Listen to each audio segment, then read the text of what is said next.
हर branch, हर platform, चाहे वो election लड़ रहा है, नहीं लड़ रहा है, सपोर्ट कर रहा है, सब प्रोग्राम कर रहे हैं। Even though there is a good number, हालांकि मेरे को काफी मैसेज आ रहे हैं कि कुछ टेक्निकल दिक्कत आ रही है आज जूम में कुछ बंदों को लॉगिन करने में। हो सकता है कि थर्ड डे का हमारा जो आईडी है वो सेम है, उसमें कोई टेक्निकल दिक्कत हो, लेकिन फिर भी एट प्रेजेंट हमारे लगभग 125 से ऊपर बंदे हमारे साथ जुड़ चुके हैं। तो ऑल्दो सैटरडे को बड़ा हेक्टिक शेड्यूल है, मैं वॉइस ऑफ सीए की तरफ से और चार्टर्ड अकाउंटेंट एसोसिएशन की तरफ से, मेरे साथ हमारे एनआईआरसी चेयरमैन साहब भी बैठे हैं, अविनाश जी, और संजय जी तो ऑब्वियसली हमारे जो 2 दिन के स्पीकर थे वो तो है ही हैं, और फाउंडर वॉइस ऑफ सीए, और हमारे आज के जो फैकल्टी हैं वो गुरुजी, और गुरुजी के भी सबसे प्रिय गुरुजी हमारे रवि गुप्ता जी।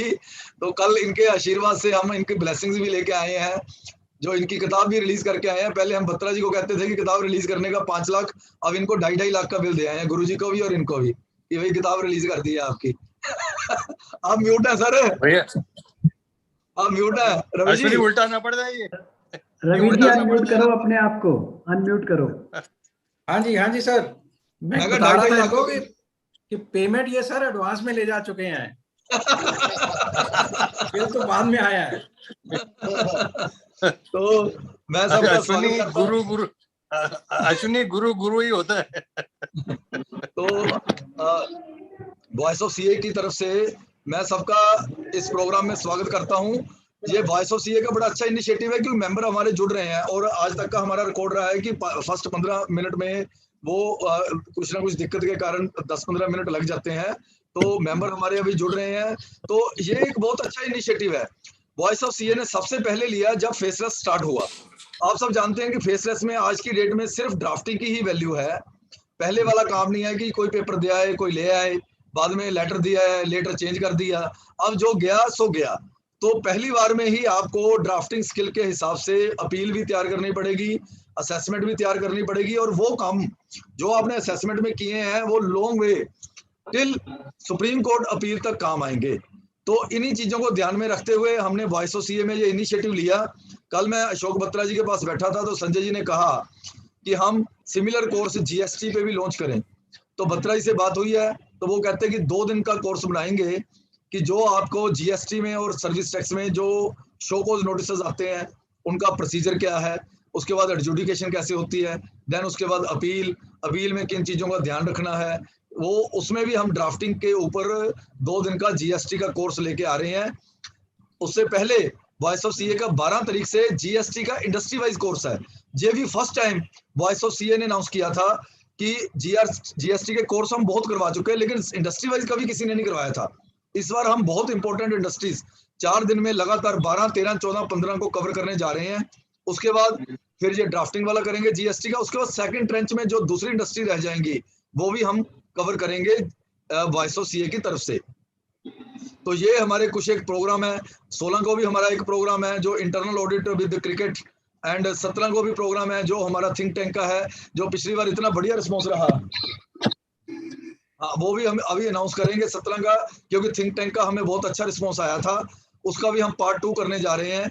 उस दिन बहुत सी चीजें हैं जो संजय जी ने बुलेट पॉइंट बनाए थे कि क्या अपॉर्चुनिटीज हम प्रोफेशनल्स के लिए है, वो हम नहीं कवर कर पाए क्योंकि हमारे मेंबर्स का इतना इंटरेक्टिव सेक्शन था कि सेशन होने की वजह से संजय जी का मतलब बारी नहीं आई इनकी, और इनकी बारी हम सब लास्ट में लगाते हैं क्योंकि ये कैंडिडेट है। कैंडिडेट को आप जितनी मर्जी देर वेट करवा सकते हो, कोई फर्क नहीं पड़ता, क्योंकि इन्होंने तो वोटें लेनी है आपकी, तो ये वेट कर सकते हैं। हम रवि जी की वेट नहीं करा सकते, तो मैं रिक्वेस्ट करूंगा हमारे अविनाश जी को और उससे पहले संजय जी को 2 शब्द कहें, फिर मैं अविनाश जी को रिक्वेस्ट करूंगा कि वो रवि जी को इंट्रोड्यूस करें ताकि हम प्रोग्राम शुरू कर सकें। चेयरमैन एड्रेस भी साथ में करें, दोनों काम ही करें ना, दोनों काम ही करेंगे। Thank you Ashwini ji. आज जो है ये 3rd day of this series drafting, और मुझे याद है जब हम फर्स्ट ये कोर्स डिजाइन करने की बात आई थी तो संजय जी और मैंने काफी मंथन किया था कि that in this faceless regime that we will face lot of difficulties. We have interacted many commissioner appeals also on this issue, that how the things will happen and what are the key things, and everybody is of the view that what matters now is only the drafted submissions that you have made. So that's how we designed this course under the leadership of Sanjay Agarwal ji in Voice of CA, and we thought of dividing it into 3 parts. One part belongs to the normal assessment, and second part belongs to the search assessment, because they are very specific drafting required, and the last part belongs to the appeals. And for appeals, we cannot have a better person than Ravi Gupta ji. I think Ravi ji is doing at least 100 to 150 appeals minimum in a month's time.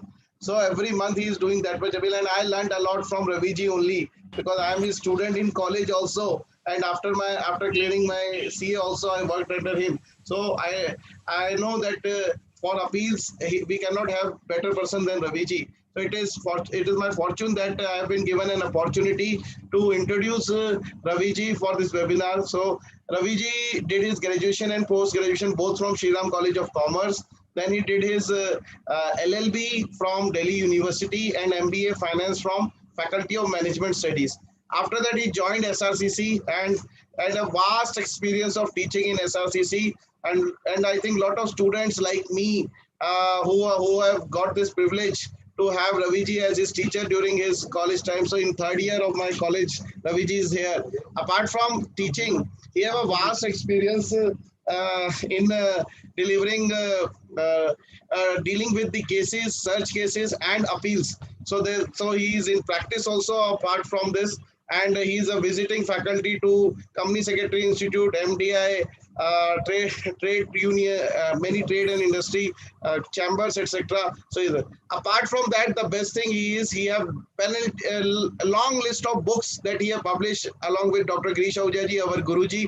So all the books are in co-authorship, and I have seen Ravi ji coming in the morning at 5 a.m. and dictating the person कि यहाँ पे comma लगाओ, यहाँ full stop लगाओ, ये इस क्यों आ गया, ये ऐसे क्यों हो गया, इसको ठीक करो. So I know that how much hard work that he have put in taking out these books. And apart from that, because I am the chairman of the Northern India Regional Council, and he is our Central Council member also, nominated by Government of India. So we are representing 70,000 chartered accountants, and Ravi ji is representing 130 crores public of India, because he's a government nominee in the council. So I think I welcome Ravi ji in this. Madhusudan Goyal ji is also with us. our chairman है NIRC के, वो भी हमारे साथ जुड़ चुके हैं. और ये मेरे नेबर भी हैं. आज ये चेक करने आए हैं कि हम लोग ठीक काम कर रहे हैं नहीं. चेयरमैन साहब, एक बार अपना जो है वो कुछ शब्द बोले आप. मैं तो इतना कहूँगा कि अविनाश जी जो काम कर रहे हैं बहुत अच्छा कर रहे हैं. इन सच्चे और सर्कमस्टांसेस जो कि इस समय कोरोना का दौर चल रहा है, उसके अंदर इतनी वेब सेमिनार करना और इसको इतना पॉपुलराइज करना और इतने लोगों को जोड़ना अपने आप में एक अचीवमेंट है. And I really congratulate Avinash Gupta ji as a chairman. He is doing a wonderful job, and I hope he will continue and he will do the best according to his capabilities. And एक और बात कहूँगा, इन्होंने एक group बनाया है, उसके बारे में अविनाश जी बताएंगे. नेटवर्किंग के लिए बहुत अच्छा ग्रुप बनाया है, और ये बहुत सभी मेंबरों को ये फायदा पहुंचाएगा. इसमें हमारी कोशिश ये है कि जो गवर्नमेंट की एजेंसीज हैं उनको भी हम रिकॉग्नाइज कराएं, इस ग्रुप को उनसे रिकॉग्नाइज कराएं, और जो भी मेंबर्स को फायदा इस ग्रुप से पहुंच सकता है उसमें संजय जी हमारे कन्वीनर हैं इस ग्रुप के. तो we will try to do the best, and जो मेंबर्स को फायदा हो सकता है वो पहुंचे. धन्यवाद. मैं बीच में आ गया, डिस्टर्ब किया मैंने, I am sorry. Just one thing on this group, sir. On NIRC, we created this group of past chairmen, whereby we are promoting networks and mergers of CA firm in order to fulfill the dream of our honorable Prime Minister of India to make Indian MNC firms. So this dream cannot be achieved without the merger and networking of good CA firms, good professional CA firms, SMP CA firms in together. So that with that objective, we are working in this group. If you have any suggestion, any input, or if you are facing any problem, so please come back to us in NIRC or any member of the group, and we will try to resolve all this. And we are in the process of starting the interaction with the various stakeholders also in this group. So I think without wasting much time, I am handing over to Sanjay ji. I request Sanjay ji कि जो 2 दिन का recap है उसको शुरू करने के बाद रवि जी को शुरू करवाएं programme. Thank you Ashwini ji. सबसे पहले मैं आज मेरा ऑफिस जो है बहुत गर्व महसूस कर रहा है कि सभी लोग आज वोका जो अलग अलग कंट्री के हिस्से से चलती थी, जलंधर से या दिल्ली के दूसरे कोने से, और आज सभी लोग जो है यहाँ पे अवेलेबल हैं। और मेरे पैनलिस्ट जो हैं, मैं उनका भी जो है थैंक यू करता हूँ। गौरव गुप्ता जी स्टार्टिंग है, विजय गुप्ता जी जो आज हमारे को ज्वाइन करे हैं नए, हमारे दीनदयाल जी जो है ये भी जो है आज जो है हमारे बीच में आए, अतुल पुरी जी, और हमारे डीजी साहब जो हमारे प्ले के ये अनिल श्रीवास्तव जी, तनवीर अल्ताफ साहब पहली बार आए हैं हमारे यहाँ, वीरेंद्र कपूर जी जम्मू से, अभिव्यक्ति दिल्ली से, अरविंद मिश्रा जी हमारे साथ कंपनी में थे हमारी, अतुल्य भाई हमारे बहुत इनके साथ मैंने काम किया है काफ़ी, और जो भी लोग हमारे और सारे पैनलिस्ट हैं, क्योंकि मैं इस टाइम जो है बहुत ही सेंटिमेंटली खुश हूँ, क्योंकि आज रवि जी भी हमारे साथ अवेलेबल हैं, और कल जो है हमने एक काफ़ी बड़ा टारगेट अचीव करा मिलजुल के सबने, और गुरुजी का आशीर्वाद हमें मिला। और मैं 2 दिन के अंदर जो हमने किया, अगर आप लोग नहीं देख पाए हैं किसी वजह से, उसको हमने यूट्यूब को उस पर हमने रिलीज कर दिया, और प्रेजेंटेशंस हम अपनी मंडे को दे देंगे। प्रेजेंटेशन तीनों हमारी जो है इसकी मंडे को हम दे देंगे, और जो सर्टिफिकेट्स हैं ये तकरीबन 10 दिन का टोटल प्रोसेस है, हम इनको 10 दिन के अंदर इशू कर पाएंगे। With this, not taking much of the time, let me tell you, lot of activities are going on, and we are also there. We are doing some of the outreach program also, so not taking much of the time, because I wanted to listen to the Ravi ji. First today we have covered on the first day faceless, where how to reply in the faceless, complete drafting of more than 10 example I have given in that. Then in the search, though it is not faceless, but we have tried to give you the actual drafting of various notices, various replies, which are normally asked in the search cases. Now today, Dr. Ravi Gupta will cover. One point have been left. Can I take the liberty, Ravi ji, to say that you have achieved one more target, and I have been informed by Guruji that there is some announcement regarding the directorship in the Medanta hospital itself. Is it correct? I am correct? ठीक है sir, your blessings. I have been appointed an independent director there. Real में doctor हो गए ना hospital. Ravi Gupta ji हमारे independent director हैं वेदांता में, तो हमारी बहुत बहुत कॉन्ग्रेचुलेशन उनको। With this sir, dais is yours, please start the programme. Thank you sir, thank you sir. Ravi ji, you are going to be an asset for Vedanta. हाँ जी, You are going to be an asset for them. thank you sir, thank you. उनका भाग जाग गया। Let us hope so. It will be a mutual beneficial scheme होनी चाहिए sir. Friends, first of all, let me thank VOCA, which has become a very vibrant body of chartered accountants, and it is doing wonderful job throughout the country and for the profession. वो अलग बात है कि संजय जी ने election लड़नी है, that is a different matter, but वैसे भी VOCA has been doing excellent job for the promotion of the profession. The young chartered accountants, the senior ones, they are all benefited by the activities of VOCA. And of course, the dynamic leadership provided by Sanjay Agarwal ji, we are all grateful for that.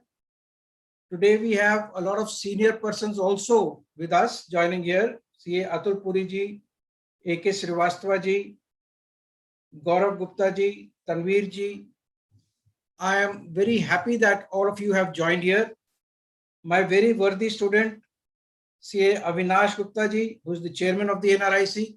I am proud to have him as my student, and today he is doing a wonderful job as chairman of the NRIC.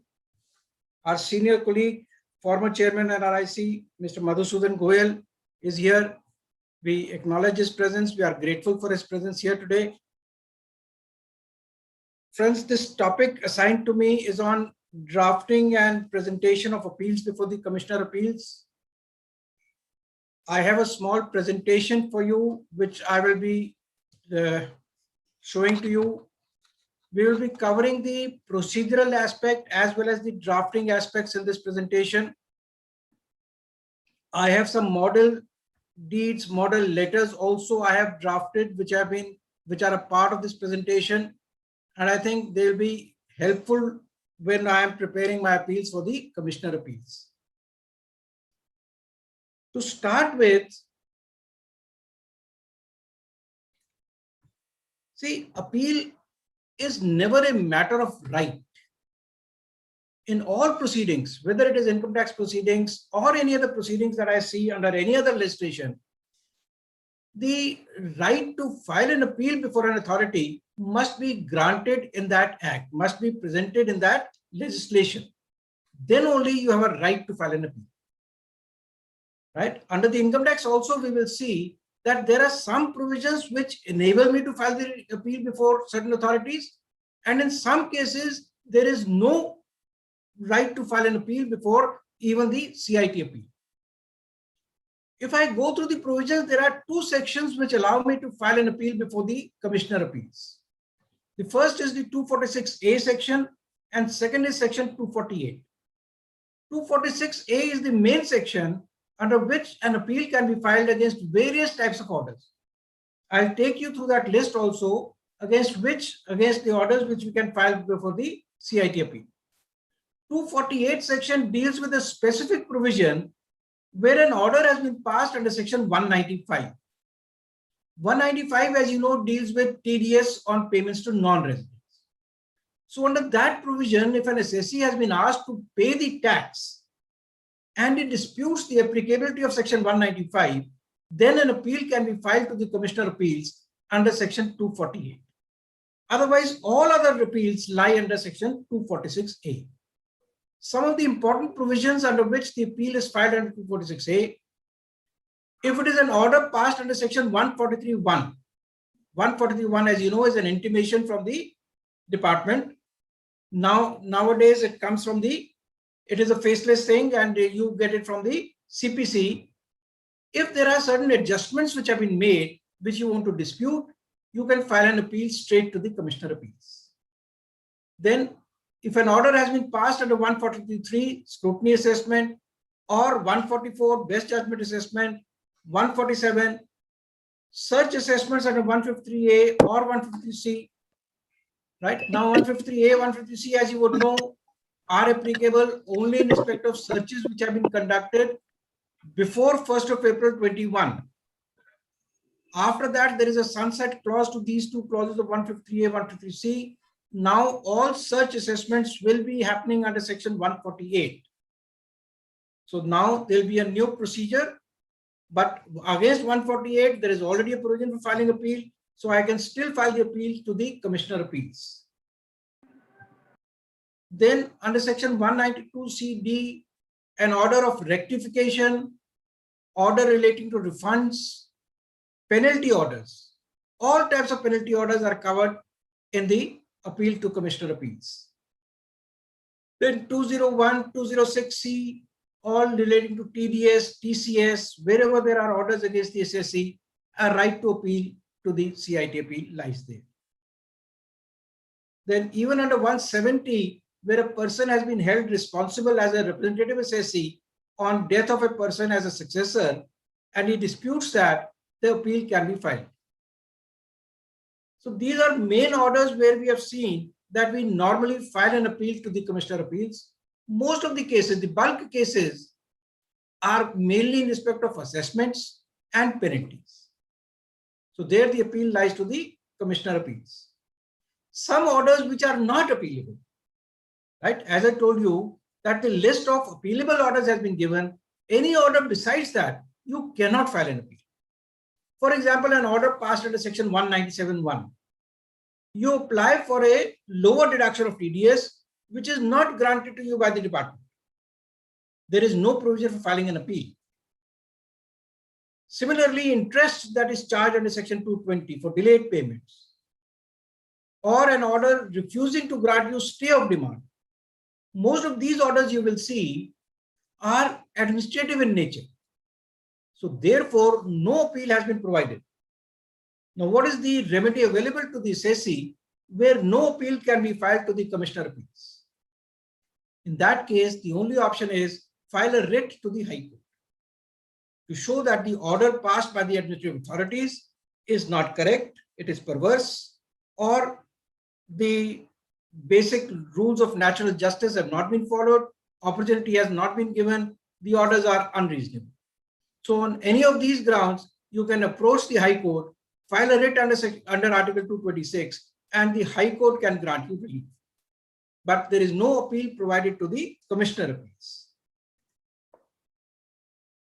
Now, as a practical aspect, whenever I get an assessment order, the first thing that I do is to prepare a reconciliation. We prepare a reconciliation of the returned income with the assessed income. See, because at certain points of time, we find that there are some disallowances which have been made, which may not be apparent in the assessment order. Right? Maybe I have claimed some deduction which has not been allowed to me in the assessment order. There is no discussion about that also in the order. So when I'm filing my appeal, I may omit that. I may not take that as a ground. So therefore, if I prepare a reconciliation of the assessed income and the returned income, then I can see what are the actions which have to be taken. Right? I have given you a small example here. An assessee has filed a return of 20,50,000 rupees. The income has been assessed at 33,70,000.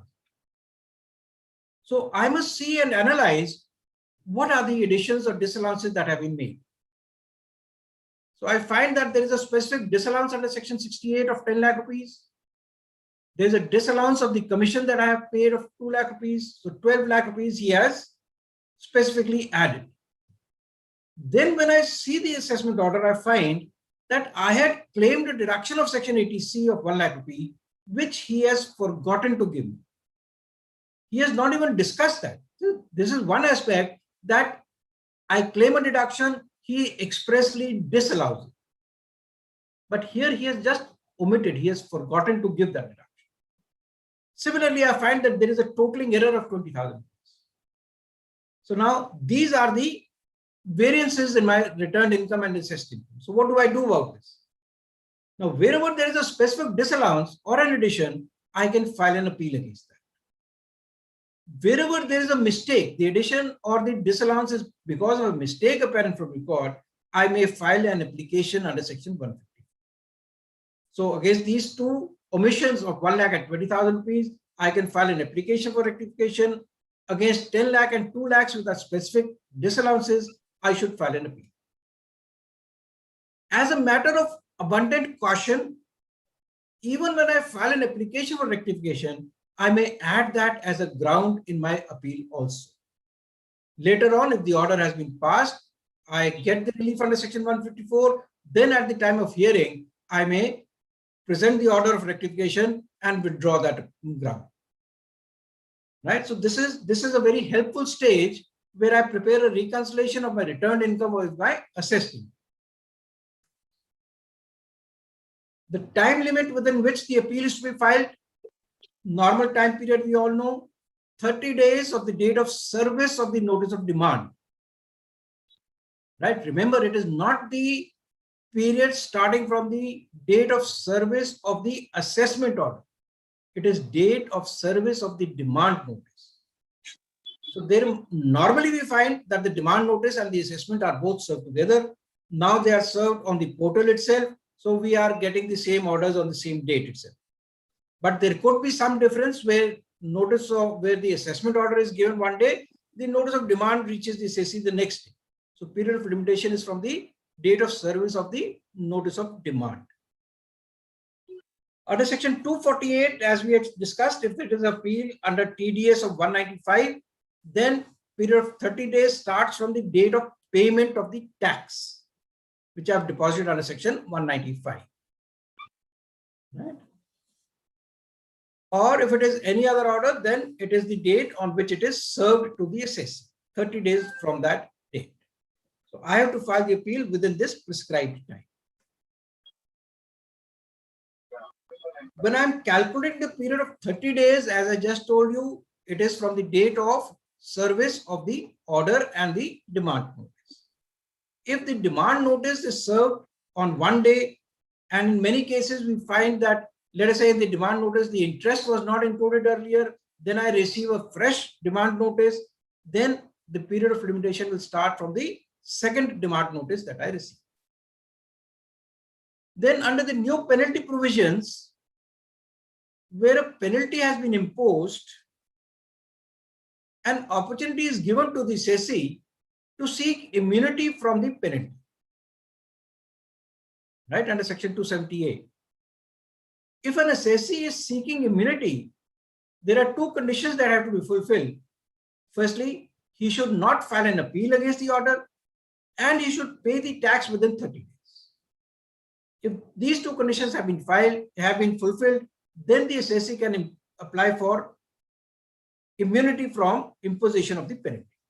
Now, supposing the assessee files for immunity, but that is not granted, then what will happen? He has not filed the appeal. Then the period of limitation will start from the date on which the period which is to be excluded is the period which starts from the date of making the application till the date of order of rejection. So I will exclude this period, and balance 30 days I will consider for filing the appeal. Right? So because I did not file the appeal, I was seeking immunity. So that period will be excluded.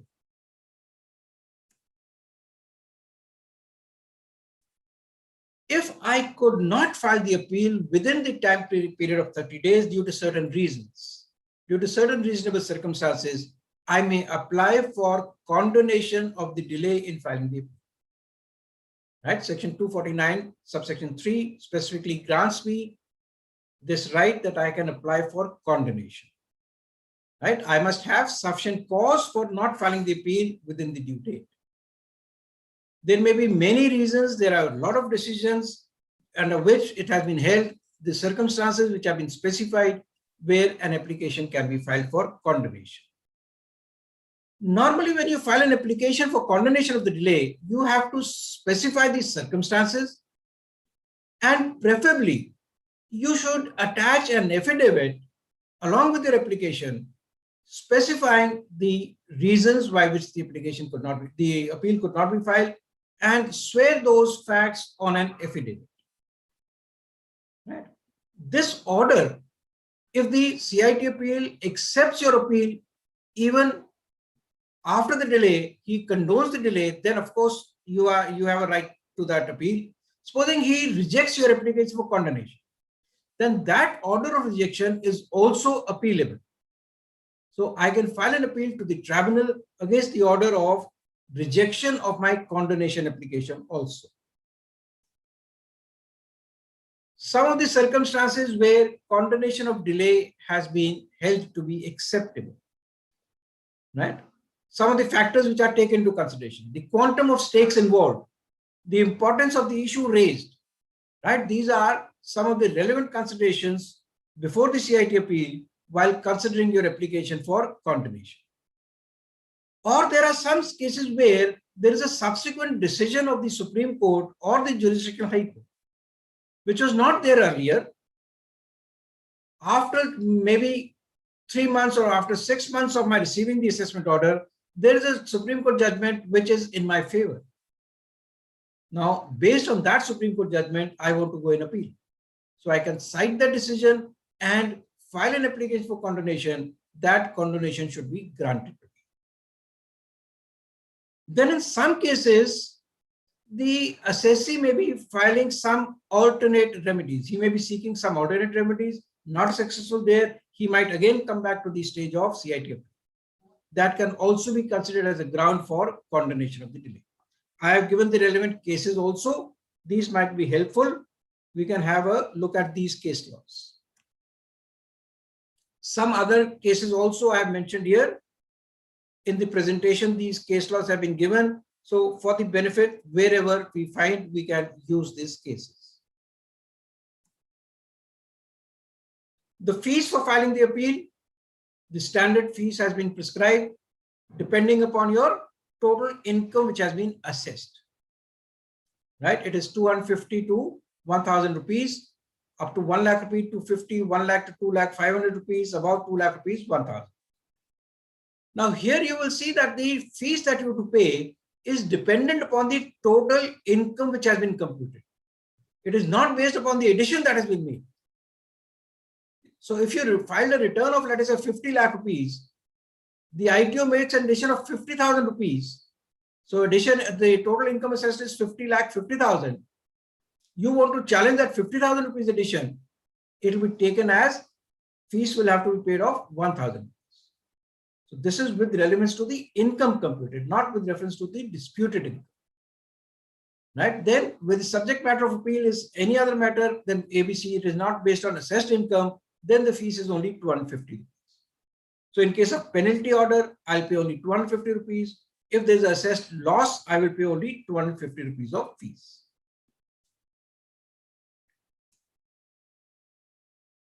Now, there is some confusion amongst the minds of the assessees and even in cases of certain professionals as to what is the tax payable before filing the appeal. Do I have to pay 20% of the disputed tax before filing the appeal? Well, friends, payment of tax, stay of demand, and filing the appeal, all these are separate matters. All that the law requires me is to pay the tax as per my returned income. Right? So whenever I filed my return, whatever was the tax payable on that, that should have been filed before, that should have been paid before the filing of the appeal.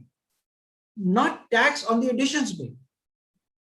So I have to just be sure that the tax on the returned income has been paid. Then I can file my appeal. Whenever additions are made, whenever there is a disputed demand, then I can file an application for stay of that disputed demand. And now the board circular says that you have to pay 20% of the disputed demand if you want to get a stay. But getting a stay has no relevance to filing of your appeal. I will come to the stay also later on, but at present, the tax that you have to pay before filing the appeal is only the tax as per your returned income.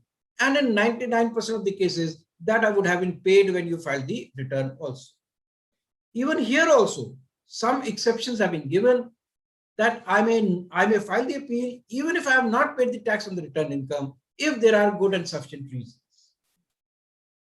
Right? For example, after filing the return, there were losses of the company. There is no availability of finances with the company. There is financial instability. Right? The property has been attached by some authorities. So these could be certain circumstances where I may not be able to pay the tax even as per returned income. So I can apply for filing the appeal even without that tax.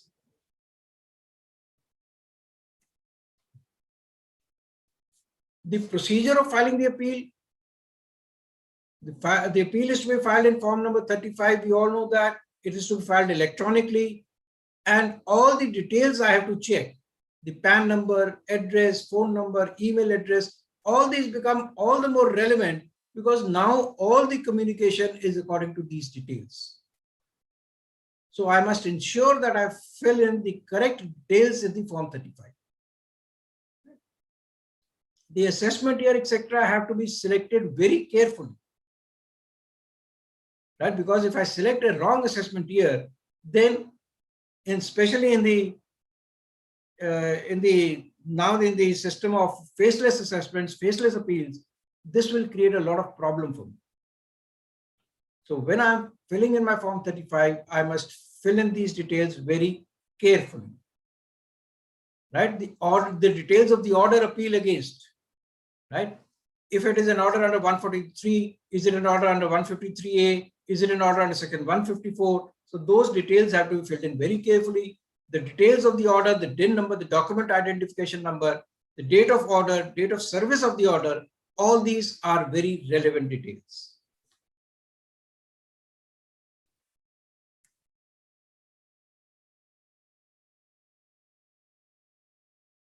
Right? Then if the appeal relates to any assessment, I must provide the details of the appeal, the amount of the income assessed, total addition of disallowance, amount of addition or disallowance, disputed demand, etc. Now, if you will go through the form, all these details will come on consequently and ensure that you are filling in all these details. Do not leave these details blank. I must ensure that these details are filled in the form when I am submitting my return, my appeal form electronically. Similarly, if it relates to penalty, provide the details of the penalty order, right? Whatever the taxes paid, fill in the details of that. And if I have paid the taxes, the BSR code number, the serial number, even of the fees that I have paid for filing the appeal, the BSR code number, etc., needs to be mentioned in my Form 35. Two important constituents of the Form 35, my statement of facts and grounds of. Now, statement of facts, because now these are being filed electronically, there's a limitation, should not exceed 1,000 words. So we will deal with these in detail a little later, but statement of facts is a very important integral part of the appeal, and I must be careful in drafting these statement of facts. Similarly, the grounds of appeal that I prepare, these are the most essential constituent of the appeal. So I have to be very careful in drafting my grounds. I will give you a little more background about these. And here the specification is that each ground must not exceed 100 words. I can take any number of grounds, but each ground cannot be more than 100 words. And if there is a delay in filing the appeal, then I must apply for condonation. Brief facts regarding the condonation should be there in the appeal itself, not exceeding 500 words. Right? Then the details of the challan, the fees paid for the appeal fees, that has also to be filled in the appeal form. So when I'm filling in my Form 35, it is now a very important document. I should not do it casually. All the details should be carefully filled in, because now all these are e-proceedings. And once these are filed, then I may not get a chance to revise them.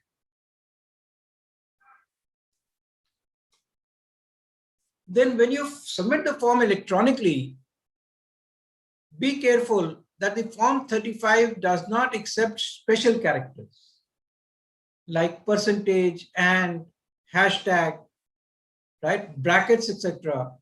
All these are not accepted. These are called special characters. These are not accepted in the Form 35. If you use any of these, you may not be able to upload the form. The documents that should be accompanied with Form 35. The order against which appeal is filed. If it is an assessment order, attach a copy of that. The notice of demand must be attached. And in case it is an appeal against penalty order, then besides the assessment order, order of penalty should also be enclosed. So if it is an appeal against assessment, I only have to attach the assessment order. If it is an appeal against penalty, I have to attach both the assessment order as well as the penalty order. The attachment should not exceed 50 MB in size. These must be in the PDF zip format. Appeal is to be verified through digital signatures or electronic verification code, as the case may be. At present, we are finding a lot of difficulty because the new portal is not accepting the digital signatures. In case of companies, we are not able to upload the digital signatures, and e-verification is also becoming a real problem. So we'll have to wait for the new portal to be fully functional. So at present, filing of returns or even appeals is becoming a difficult process through the new portal launched by the department. But I think everyone is aware of it. Even the department, the CBDT, the finance minister, the institute, all are working on this. And let us hope that the portal becomes functional very soon. As I told you, statement of facts and grounds of appeal, these are two very important constituents of the appeal. Now, when I am drafting my statement of facts, although there is no prescribed format, right? But some important factors which I must keep in mind. The statement of facts should deal only with facts and not with the law points, right? I must mention here, what are my facts? My original assessment was made under section 143 by order dated so-and-so at an income of so-and-so. Subsequently, notice under 148 was issued on so-and-so date. Objections were filed on so-and-so date. Assessment under 147 was completed on so-and-so date at an income of so-and-so by making following addition. So I have to very crisp, very summarized manner. I must state here all my facts. right? I can state here that the SSC has received unsecured loans of so and so amount, which have been considered as bogus by the department. I do not have to give my case laws here, right? I do not have to give my arguments here. In my statement of facts, I have to comprehensively mention only the facts, right? And I must be careful, only the relevant facts. At the stage of assessment, there have been so many points which have been raised, but against which no additions were made. So why should I mention those facts? So only those facts which deal with the grounds of appeal, only with those facts which have been added to my income, which I am agitating, only those facts must come out in the statement of my facts. Right, some basic things regarding grounds of appeal. Right, as I told you, after statement of facts, I have to draft my grounds of appeal. These are two very different things. I should not mix them together. While I'm preparing my statement of facts, only the facts have to be given.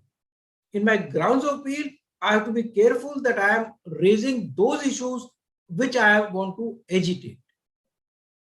Right? These have to be very precise, comprehensive, clear, and should be consecutive number. Ground number 1, ground number 2, 3, 4, 5, 6. Right? When I'm preparing my grounds, they can be on law points as well as on facts. So normally we find with the standard language that we're using that the learned assessing officer has erred on facts and in law in making this addition. Right? I'll give you a sample also of this. But when I'm preparing my grounds, first of all, as I said, if I prepare my reconciliation, I know exactly what are the additions made. In respect of each addition, let me raise a separate ground.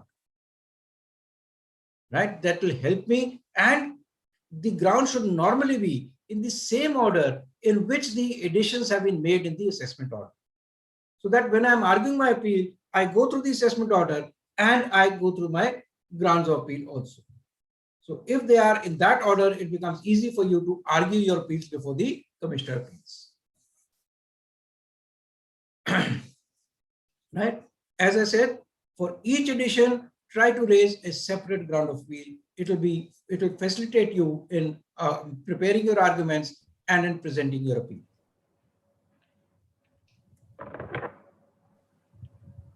Right? Statement of facts should not be mixed with grounds of appeal. These are two entirely different things. In the form also you will find, firstly you have to give your statement of facts, then you have to come to your grounds of appeal. Some grounds which we generally take in the appeal.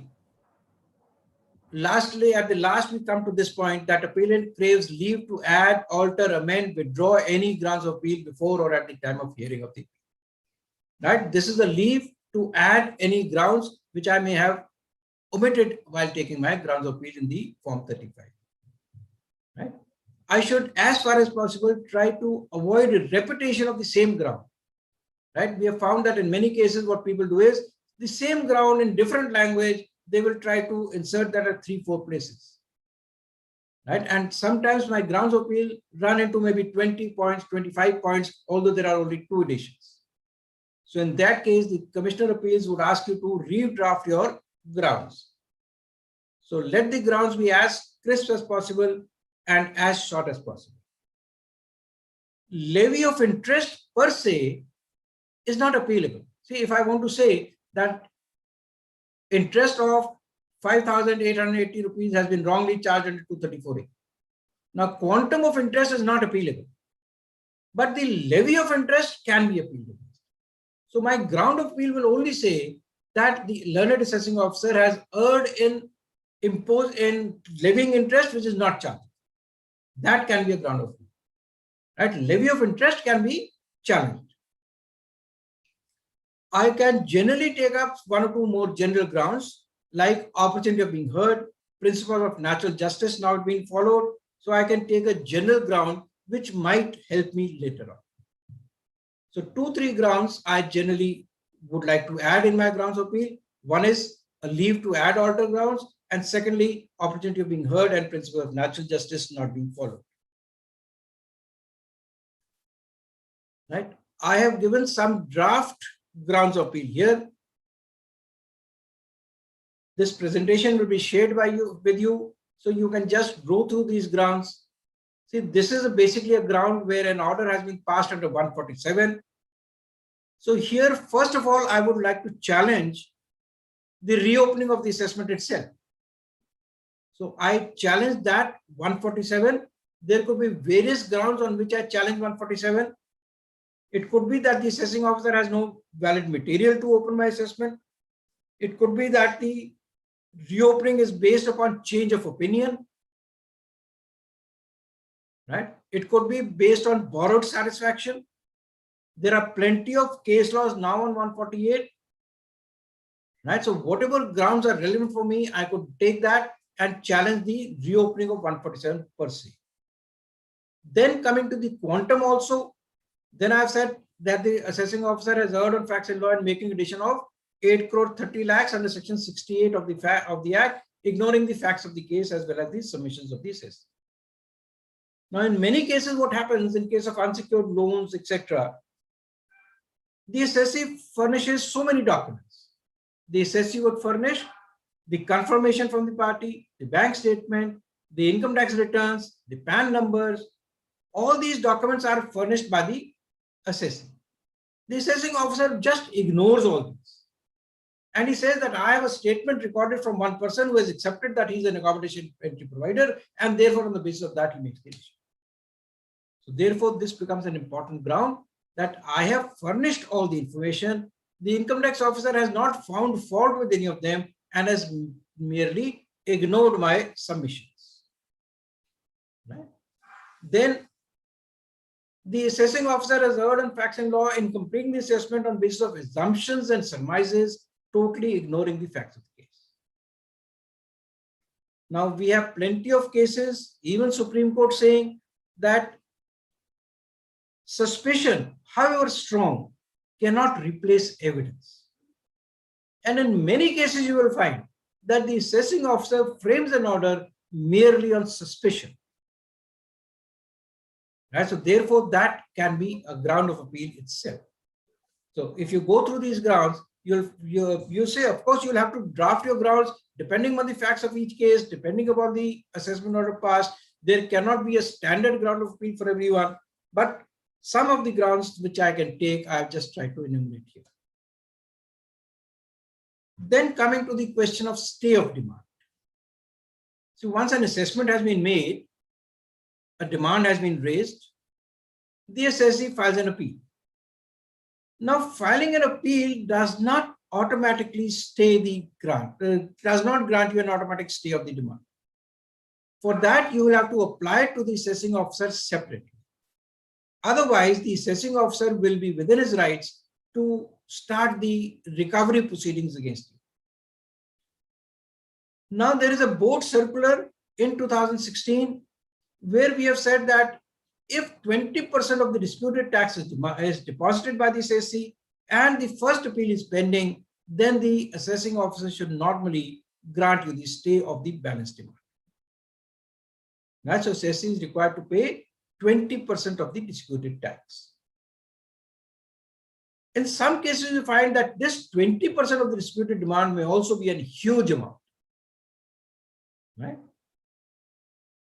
Let us say the assessee filed a return of 5 lakh rupees, assessment had been made at 5 crore rupees. So the tax demand outstanding may be about 3 crore rupees. So 20% of that itself may be 60 lakh rupees. If it's a small company, company may not be able to pay that amount. So then what is the remedy? You can apply for stay of demand even without paying of 20%. We have certain case laws, even in the case of Flipkart, where the Karnataka High Court had said that this 20% is only a directive. It is not mandatory.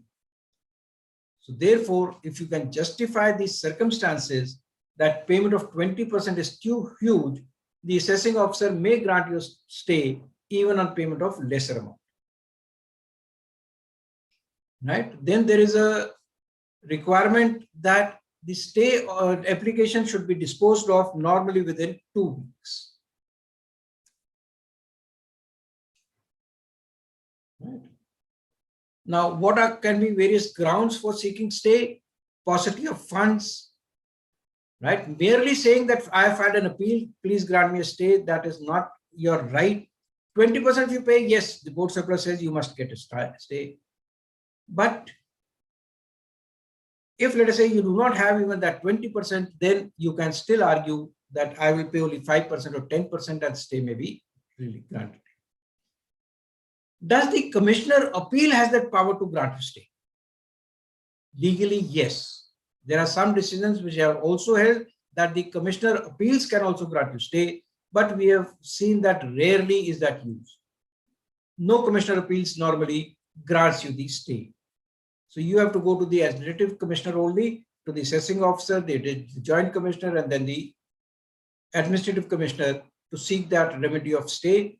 Or if nothing happens, you fail at all these stages, then the only remedy is go to the court of law and argue your case before the High Court. While granting stay, the assessing officer may require an undertaking from the assessee that he will cooperate in the early disposal of the appeal. He may reserve a right to review the order after a reasonable time, and he will always reserve that right to adjust the refunds which arise in any other case against that same assessee. So even if he has granted you stay by paying 20%, and in a subsequent year there is a refund due to you, the department will never grant that refund. They will always adjust that against the outstanding demand. Once an appeal has been filed, can I withdraw the appeal? As a matter of right, no. Once an appeal has been filed, it is now the jurisdiction of the commissioner appeals. Right? As you know, that when an appeal has been filed before the commissioner, what are the powers of the commissioner? He can grant you relief. He can refuse to grant you relief. He can even enhance your assessment. If the income tax officer has assessed the income at, let us say, 10 lakh rupees, the CIT appeal finds that some omissions have been made by the assessing officer, he may even enhance your appeal or your assessment. And that power is not available with the tribunal, but that power is available with the commissioner appeals. When you go to the commissioner appeals, your entire assessment is open before him. So therefore, once an appeal has been filed, the entire proceedings are open before the commissioner. As a matter of right, you cannot withdraw your appeal. You can withdraw it only with the specific permission from the commissioner. So if you have filed an appeal and you want to withdraw it, you'll have to file an application to the commissioner appeals. And if he finds it a reasonable circumstances, he may allow you to withdraw the appeal. Right? These are some important case laws on this point. You can go through them. If your appeal is found to be defective, right? Let us say in preparing your appeal, you did not specify the statement of facts, or some other important facts were omitted to be filled in the form. Should your appeal be rejected? Only on the ground that there are some defects in the form, your appeal should not be normally rejected on that ground. So we have some important cases where it has been held that if there is any defect, the assessee should be given a reasonable opportunity to cure that defect. Right? So the defect should be intimated, and then assessee may remove that defect. When the appeals were being dealt with physically, we had seen many cases where we used to get the notice of defect from the commissioner appeals. But once we are filing these appeals electronically, till yet I have not come across a case where any defect has been pointed out by the department. So the faceless appeals, we have not yet come across this situation.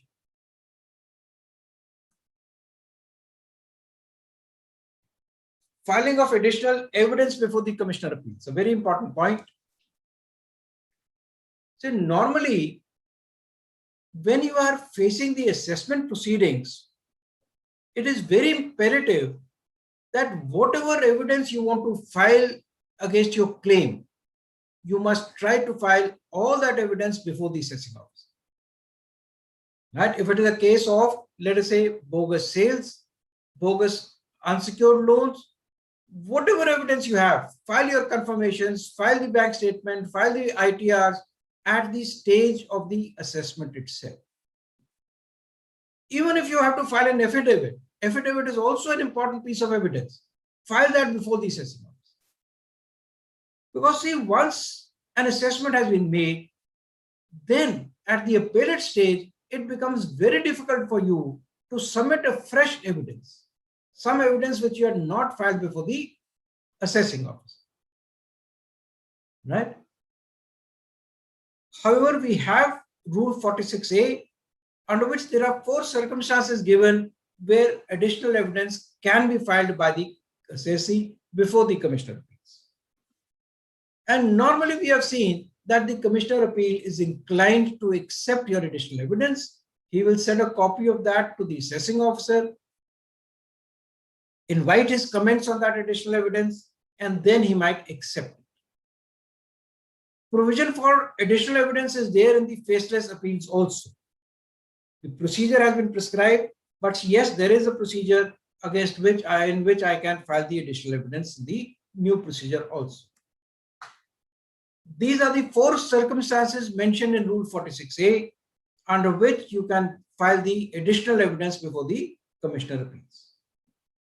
Firstly, if you can establish that the assessing officer had refused to admit the additional evidence which you wanted to submit before him. बहुत बारी ऐसा होता है that I wanted a person to be examined at a witness. मेरे पास किसी का loan आया था, कोई शेयर एप्लीकेशन आई थी. I said, sir, here is the person who has given the money. You may record a statement. Assessing officer says, no, I'm not interested. He will not record the statement. आप उसका affidavit file करना चाहते हैं, he will not accept that. So then if the assessing officer has refused to admit that, then you can file an application to the Commissioner.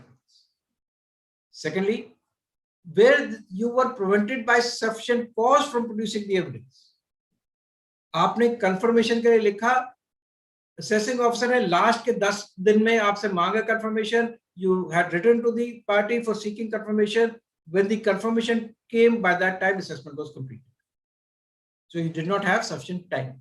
So then that could be a ground for filing additional evidence. Right? So these are the 4 circumstances I mentioned here.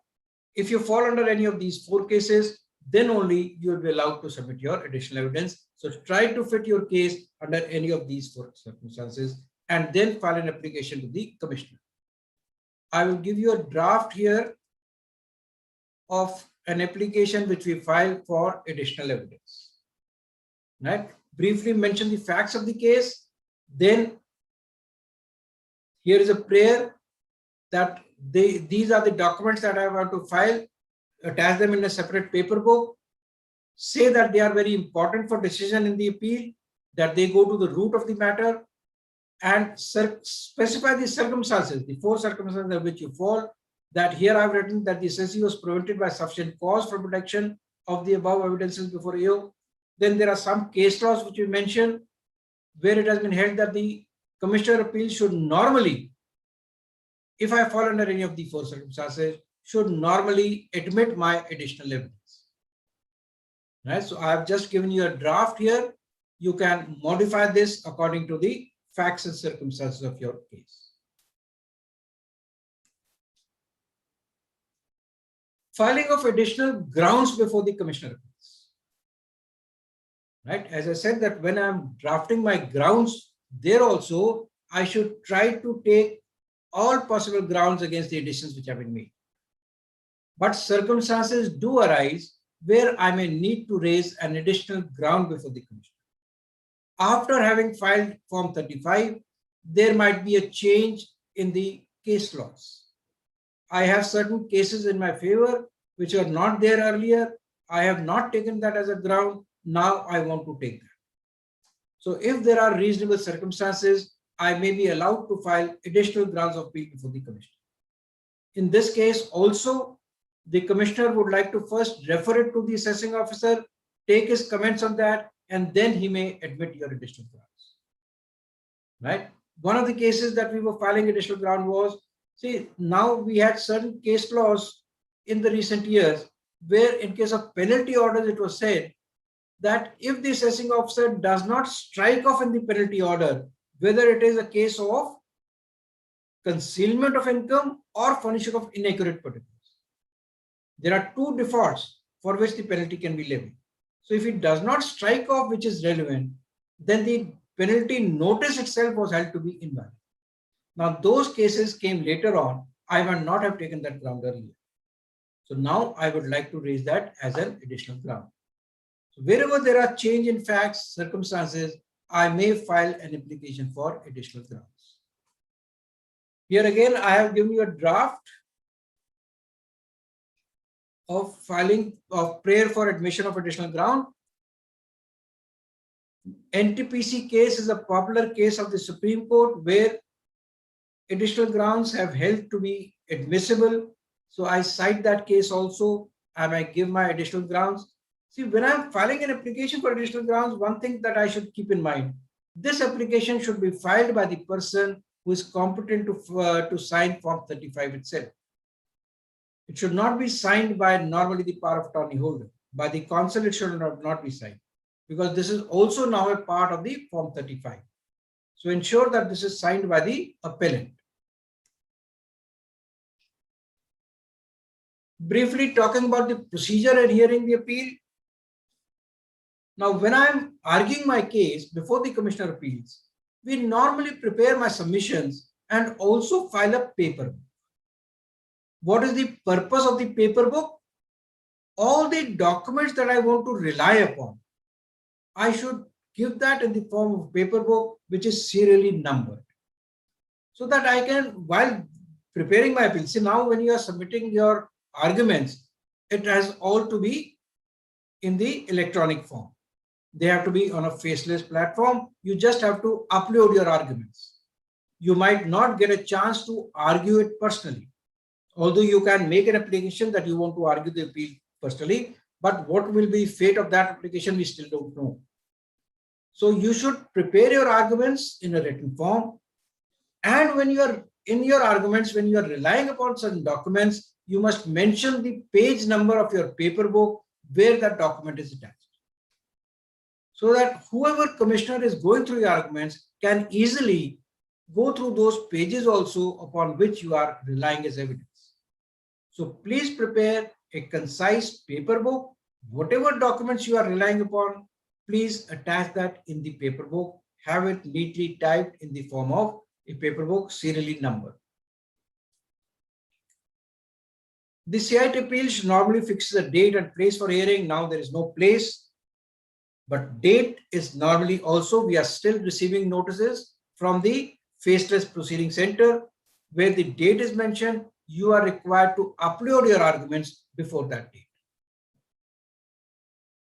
We have at present uploaded, I think, at least in the month of January, February, we have uploaded more than, I think, 150 cases I have already uploaded. But till date, we have not received an order or any further proceedings again in any of these cases. Only one order I have received from the Faceless Appellate Center. That was regarding a penalty of 10,000 rupees. That has been allowed to me in my favor. That order has come. Otherwise, in no other appeal, we have as yet received any order. If someone has different comments on that, we will invite that and let us see what has been the practice so far. In the faceless assessment also, faceless appeal also, there is a provision that the SSC may make an application for a personal hearing. The method of providing the personal hearing has not yet been notified. Right? And we yet have to see how this procedure will work. And the present law says that it shall be discretionary upon the department whether they will allow you that opportunity or not. This has been challenged in various high courts, and the high courts have not taken a very good view of that matter. So high courts are inclined that this personal hearing should normally be a right to the appellant. So let us see how things work out there. The date may be adjourned. If you receive a date, you are not ready, you can apply for an adjournment. This is a format of the paperwork that we normally file. My submissions are given here, and whatever papers I want to rely upon, I serially number them, put the page numbers, and submit that in the form of a paper. Normally, we also attach a certificate here that all the documents in the above paperwork were before the assessing officer during the assessment. Because I told you that I can rely only on those documents which I had submitted to the assessing officer. If there are any documents which are not before the assessing officer, then I should prepare a separate paperwork for those documents and enclose along with that an application for additional evidence. But in the normal paperwork, only those documents you can rely upon which were presented before the assessing officer.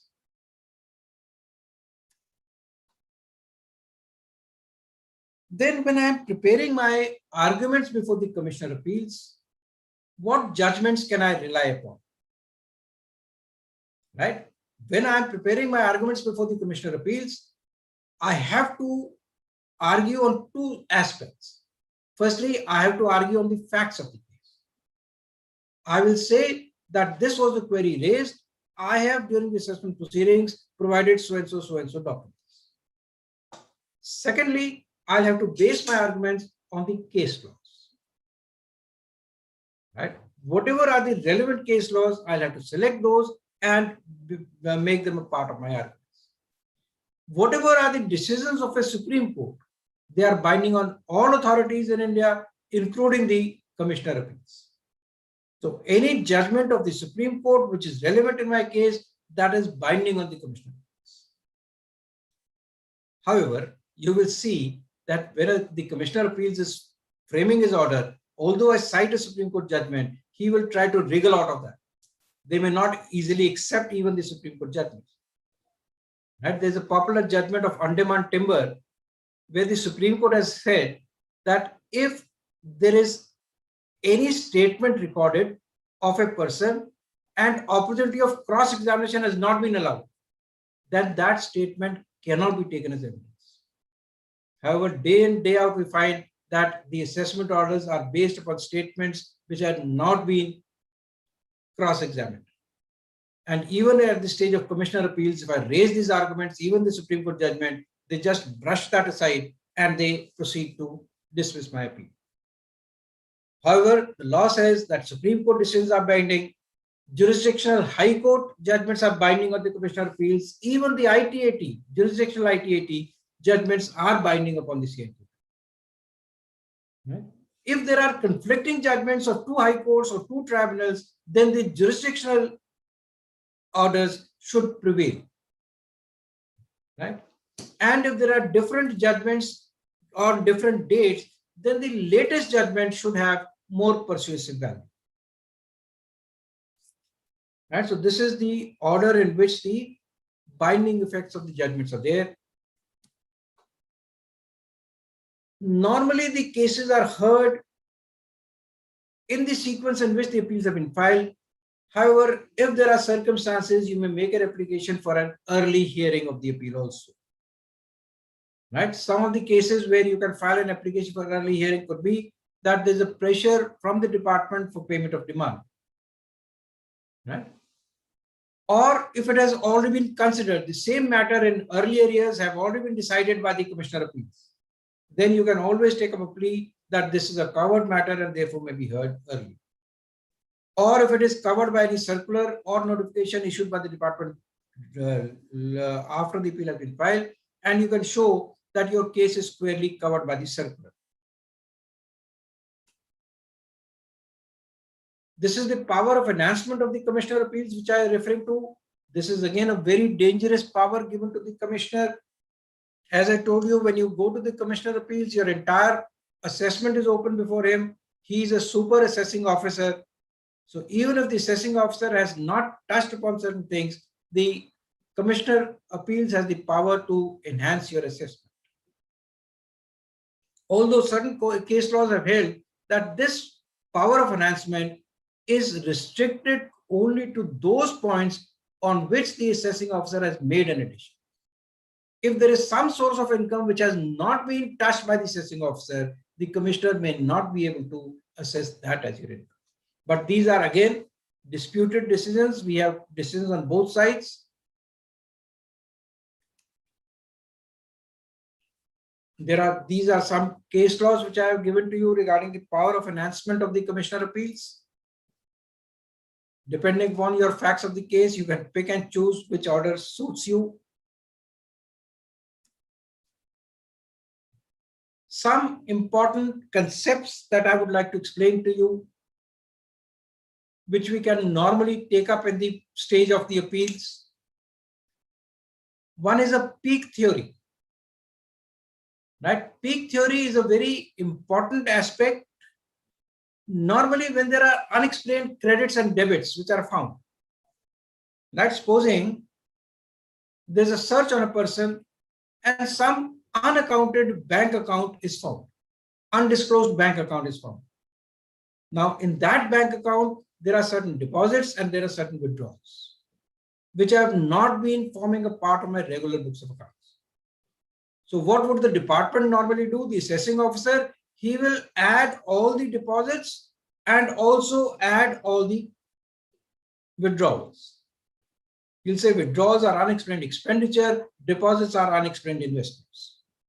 So he will make an addition of both of them. But in appeal proceedings, you can ask for the benefit of the peak theory to be given to you. Right? You have to now explain to the commissioner before the commissioner appeals that these are a part of my business transactions. Some amounts have been deposited. Out of the deposits, withdrawals have been made. Out of the withdrawals, deposits have been made. So you will have to make out a chart, admit that these are a part of your business transactions. Then whatever is the peak amount of that year, that may be added as your income. Because that is a very reasonable presumption. See, this is a bank account where I've been depositing cash, withdrawing cash. So reasonable presumption would be that once I withdraw the cash that is available with me, out of that I'm again depositing, again withdrawing, again depositing. So if I'm able to satisfy these cases, my addition may be substantially reduced. And if this deposit runs over a number of years, then I will have to make the addition in separate years. I have shown to you that also by way of illustration, that let us say in the year 16-17, there was a peak of 20 lakh rupees. So I add that peak of 20 lakh rupees as my undisclosed income. Although deposits might have been 5 crore rupees, withdrawals have been 4 crore rupees. So whatever is the peak amount, that will be treated as income. If I go to the next year, my peak is 30 lakh rupees. But 20 lakh rupees might be coming from the last year. 20 lakh rupees I have already made in the last year. So then the peak of 10 lakh rupees will be added in this. So whatever is the incremental amount, that will be added here. Third year, the peak comes to 15 lakhs. I've already made additions of 30 lakhs, so I'll not make any addition here. And in the fourth year of the peak is 35 lakhs, 30 lakhs have already been added. I'll make an addition only of 5 lakhs. So if 4 years account give me a peak of 35 lakh rupees, I will spread that in this manner over various years and make that addition. Right? So during appellate proceedings, if possible, I may take benefit of this peak theory also.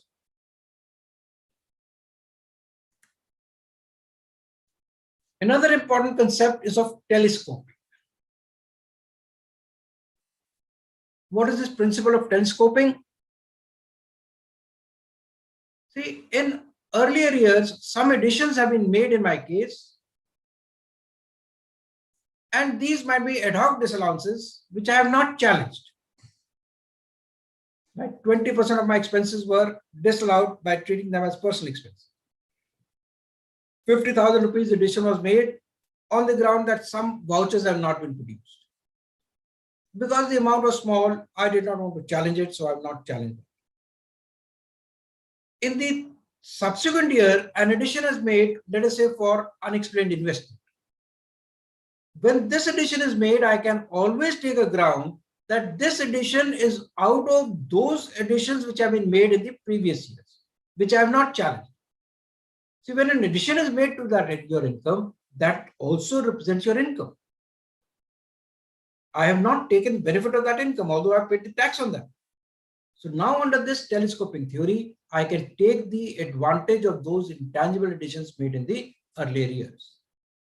So in the earlier years, whatever additions were made, I have not challenged that. That can become a source of my unexplained investment of the subsequent years.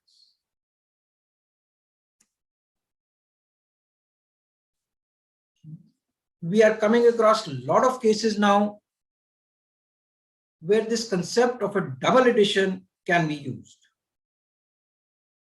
In all these cases of amount deposited during the demonetization period, what is happening in many cases, the assessee had declared a certain amount as his sales. That has been shown in his profit loss account. Profit element on that has already been declared. Now the assessing officer says that this amount was deposited in cash during the demonetization period. This is not explainable. Treat it as your unexplained amount. He applies 115 BBE also, tax you at 75%, and says this is bogus sales. Now what has happened? I've already included the sales in my P&L account. He does not reject my books of accounts.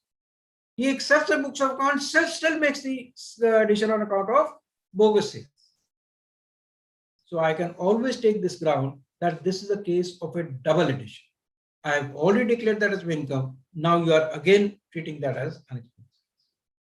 In one of the recent cases that I was arguing with the Commissioner of Appeals, what had happened was assessee had taken some profit in commodities. So from a broker, he arranged some profit of dealing in commodities, disclosed that as his income when he filed the return. The same party, he has given the details of the party also that I have got this commission, that amount is appearing in the balance sheet. Now the income tax department subsequently receives that information that this commodity broker is only an accommodation entry provider. So they issued notice under 147 to me and again made that addition in my case. Right? They said that this is an entry from an entry operator and does not represent your real income. Therefore, we are treating this as undisclosed. Now, what is happening? This very amount I have already declared as my income in my return. And again, they are saying that this is undisclosed. So again, making that same addition. So we have a lot of cases where it has been held that this double addition is not permissible. Some of the cases I have given here, but there are a lot of recent cases also, including decisions of Delhi Tribunal, which we can refer to. Now, as we are all aware, now there is a procedure for faceless proceedings. New sections were introduced, giving power to the central government for eliminating the interface between the commissioner and the appellant. And they say that this is for optimizing utilization of the resources through economies of scale and functional specialization. See, what does the department have in mind? One is optimal utilization. There are some commissioners, supposing in Delhi, who are overburdened.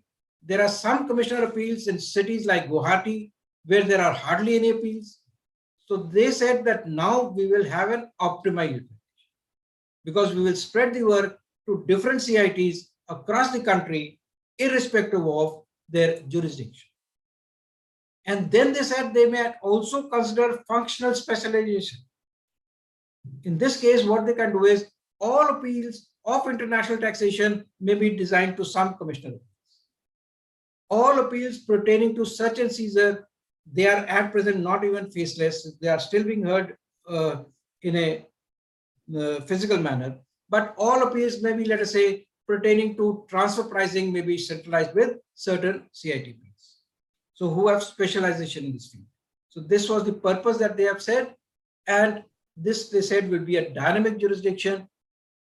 And it has been emphasized that appeals of one city will definitely not be heard by a commissioner of that city itself. So if I'm sitting in Delhi, my appeals may be heard by anyone else, but by Commissioner Appeals in Delhi. Someone in Guwahati, someone in Gujarat, someone in Maharashtra may be hearing the appeals of Delhi. The entire scheme has been laid down. We can go through this, but this is primarily the same procedure that I have mentioned here, the same procedure for filing additional evidence, additional grounds, all those now have been incorporated in this National Faceless Appeals also. One major part that I would like to emphasize on this National Faceless Appeal. See, earlier we used to have a belief that Commissioner Appeals is an independent body, an independent person who will hear my appeal and give his own judgment on that. Now, what does the procedure say? One Commissioner Appeals will hear my appeal. He will prepare a draft order, send it to the National Faceless Appeal Center. They will review it, and if they are not satisfied, refer it to another Commissioner Appeals. That Commissioner Appeals will again give his findings to the National Faceless Appeal Center. Then this Faceless Appeal Center will frame the final order and send it to the appellate. So now it is not one Commissioner Appeals who is going to decide your appeal. Right? It might be decided by a body of persons. And then what are they incorporating here? They might also see what is their national policy on this, right? What are the case laws on this? What is the policy which the department has framed? So all these will come into play while deciding the appeals. So this is no longer a decision of one CIT appeal, right? There are various aspects of this scheme which have been challenged before various high courts, and we'll have to see as to what will be the final outcome. But the government is firm with this method, and all appeals will definitely be in the faceless form. And very soon you will come across a faceless appellate tribunal also. Although you find that there are a lot of oppositions to this, Mr. Srivastava is here with us. He will bear that out with me. There is a lot of resistance from the ITAT bar also, from the ITAT members also. But as far as my knowledge goes, as far as my interaction with the department goes, with the CBDT goes, they are hell-bent upon it. And very soon we will have a faceless appellate tribunal also. Right? So this is the procedure in faceless appeal, etc. I have given to you. All that was happening in physical form will also now happen in the faceless appeals. Right? See, this is the point that I was mentioning. That when a draft order is received from the Commissioner of Appeals, if the aggregate amount of tax penalty, interest, etc., is more than a specified amount, so they will say that appeals up to 5 lakh rupees, okay, we'll accept that order passed by one CIT. If it is more than that amount, they will send the draft order to an appeal unit, other than the appeal unit which prepared such order. So this will now be referred to another Commissioner of Appeals, right? And then they will examine the draft order in accordance with the risk management strategies specified by the board. So this is no longer an independent view of a Commissioner of Appeals, right? This will become an order which is according to the guidelines, according to the specifications, according to the strategy framed by the board.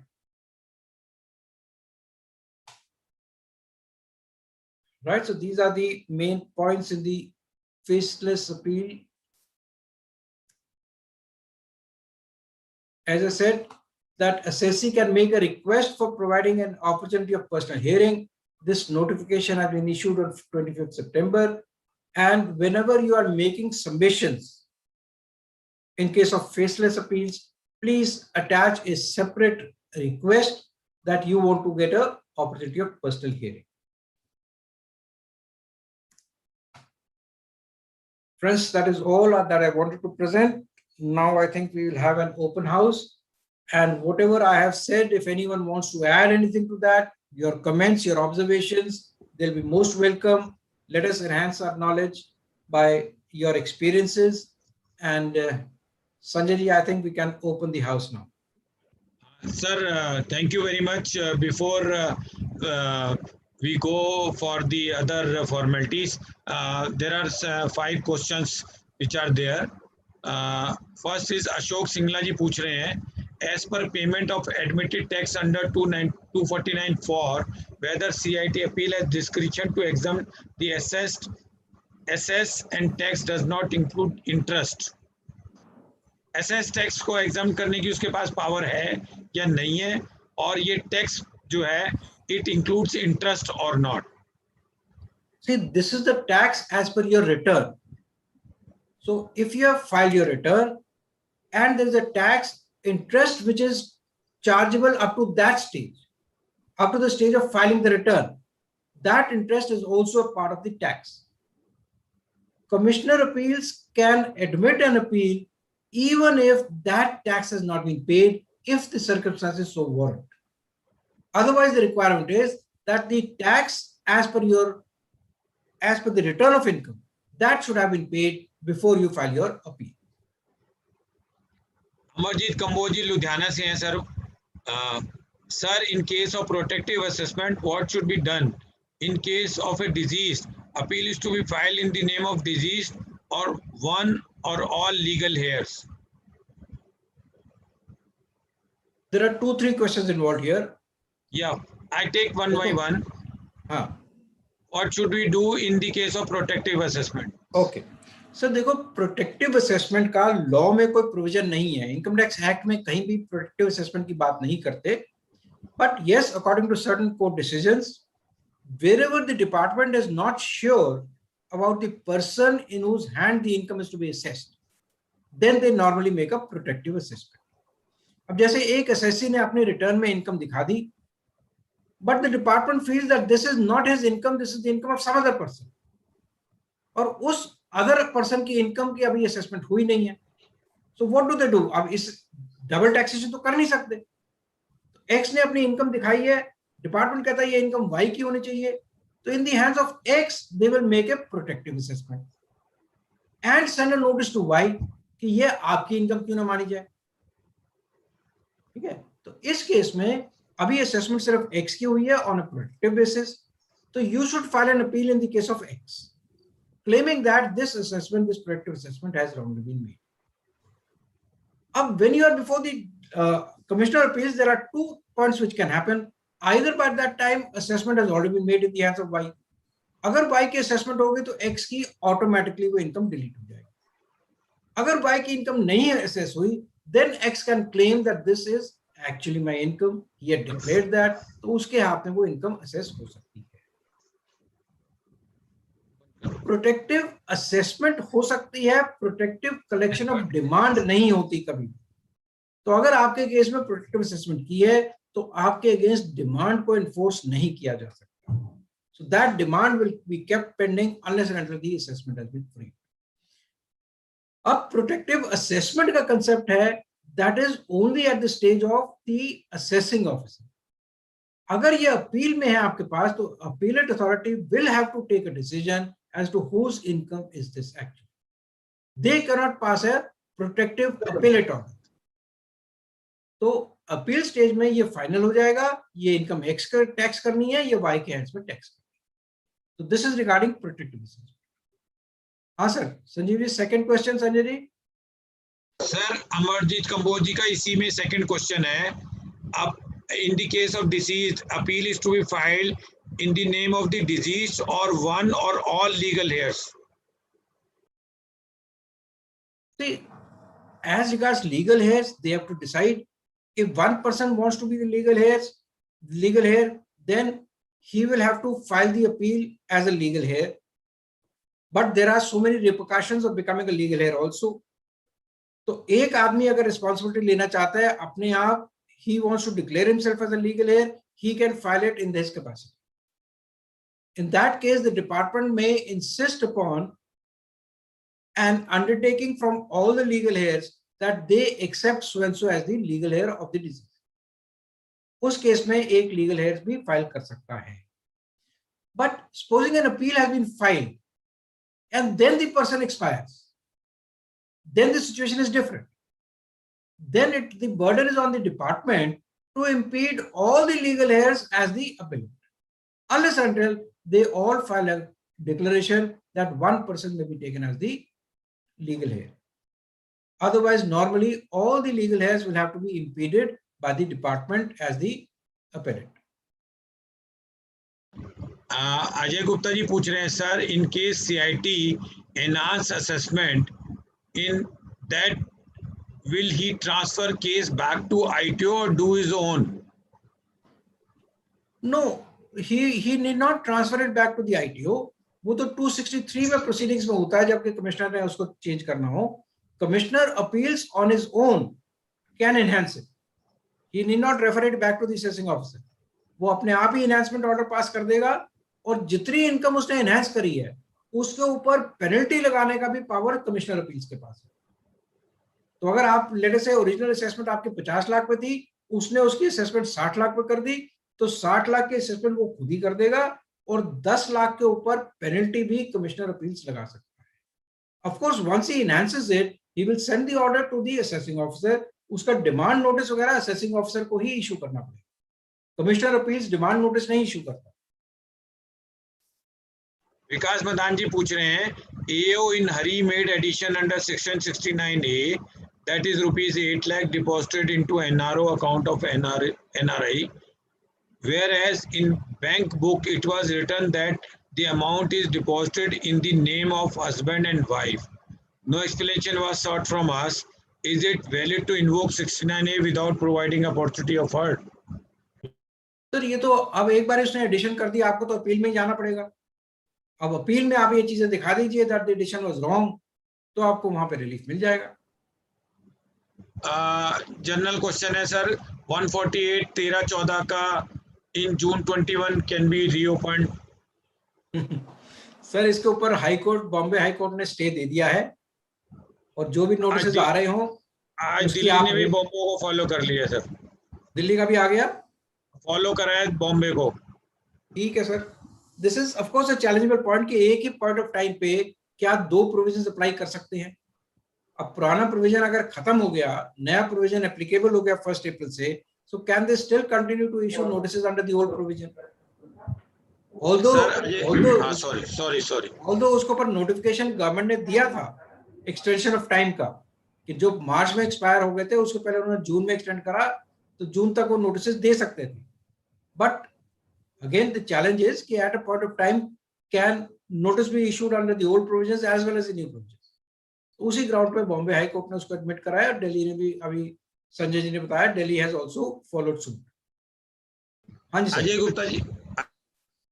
Sir मैंने बताया ना आपको कि ये contentious issue है कि whether old provision can continue along with the new provision also. Yes sir. और जो सर स्टे हो रहे हैं वो स्पीकिंग नहीं है, स्टे अभी टाइम बीइंग कर रहे हैं, और नोटिस इशू किया डिपार्टमेंट का, अभी स्टे नहीं हुई है प्रोसीडिंग्स. स्टे प्रोसीडिंग्स नहीं हुई है अभी, सिर्फ वो एक नॉन स्पीकिंग ऑर्डर है, नोटिस दिया गया डिपार्टमेंट को. तो they will hear the department. अभी तो डिपार्टमेंट को भी सुनेंगे, आर्गुमेंट्स होंगी इसके ऊपर, then they will come out with the final decision.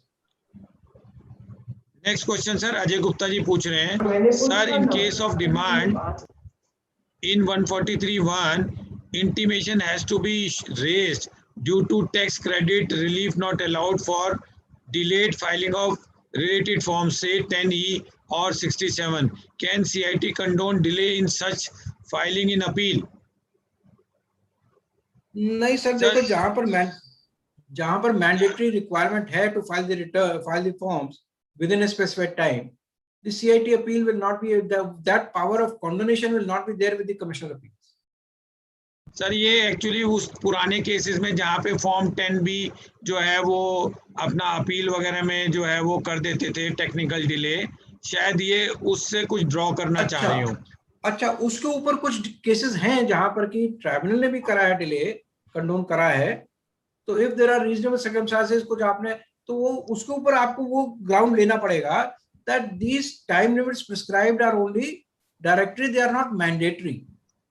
तो उसके लिए अगर आप ले सकते हैं, जैसे पहले भी था हमारा चैरिटेबल ट्रस्ट के केस में भी होता था कि अगर आपने फॉर्म फाइल करना है और फॉर्म डिले हो गया तो कहते थे कोई फर्क नहीं पड़ता, even during assessment proceedings, even during appellate proceedings में अगर आपने फॉर्म फाइल कर दिया So that is also sufficient. तो ऐसे ग्राउंड्स आपको बनाकर उसमें रिलीफ मिल सकता है.